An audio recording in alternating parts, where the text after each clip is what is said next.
going to share with you guys a very important writer's work. Um, just a fragment that has profoundly shaped the way that I think, which could be a good thing or it could be a bad thing. Um, and I show this fragment to this little piece to everyone I know because I think it's so damn cool. Um, writer's Blaise Pascal, and this is from Pascal's Pensées, or Pascal's thoughts, if you don't want to be a prick about the whole French accent thing. Anyway, he says, if we dreamt the same thing every night, it would affect us as much as the objects we see every day.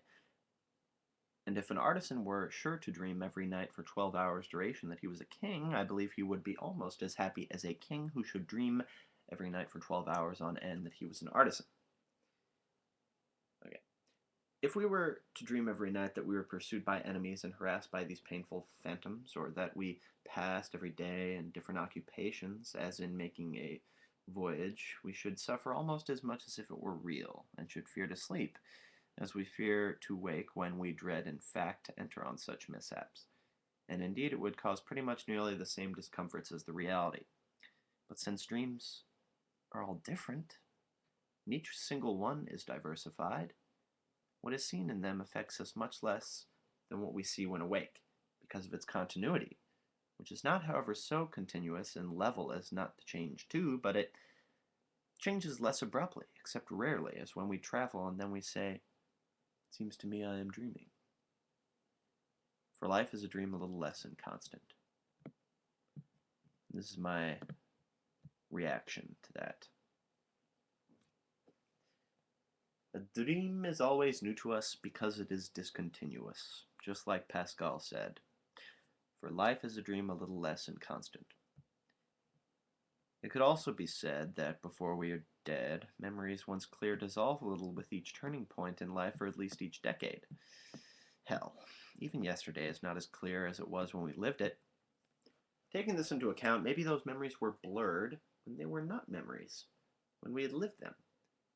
Sight and consciousness perhaps grow clearer to us, places, people, and objects, with age, and yet the past grows weaker as we recollect it, because the power of our memory becomes not so powerful. Maybe each stage of life grows clearer, even each day, and by contrast, anything previous feels comparatively blurred. However, it's not necessarily that things are clearer, more that the mind is forever buoyed into its own figure of reality, its own conviction, hoping to be released from the pull of the vacuum of things as they are, really. Perhaps the way we first view things as hazy and indefinite is the way things actually look.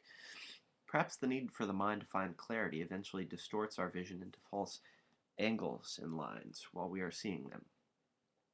It is only through the indifferent lens of the past that the reality of our situation returns.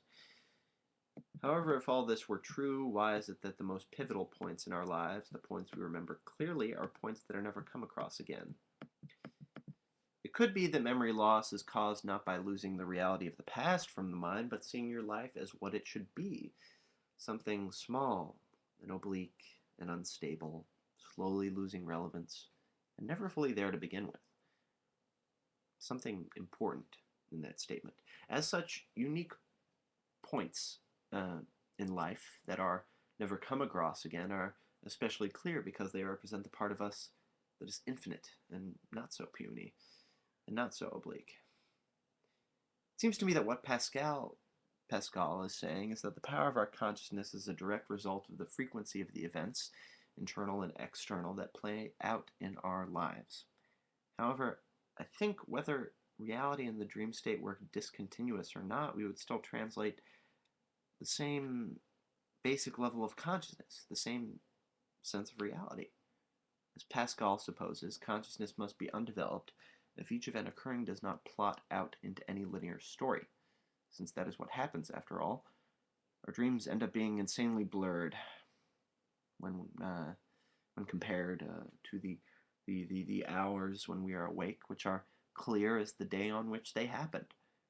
Perhaps if one were to constantly see things as if for the first time, every day, and observe all things and people as if for the first time, what a long dream living would be.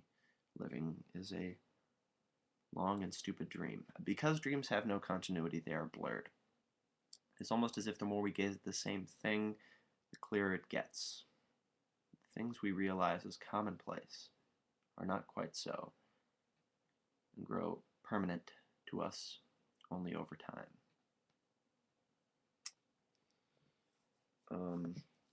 So yeah, I mean, the thing is, even those things that we do remember clearly, it isn't as clear as when we had lived it, you know?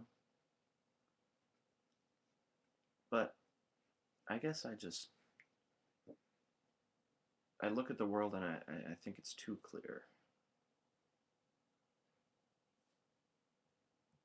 There it is.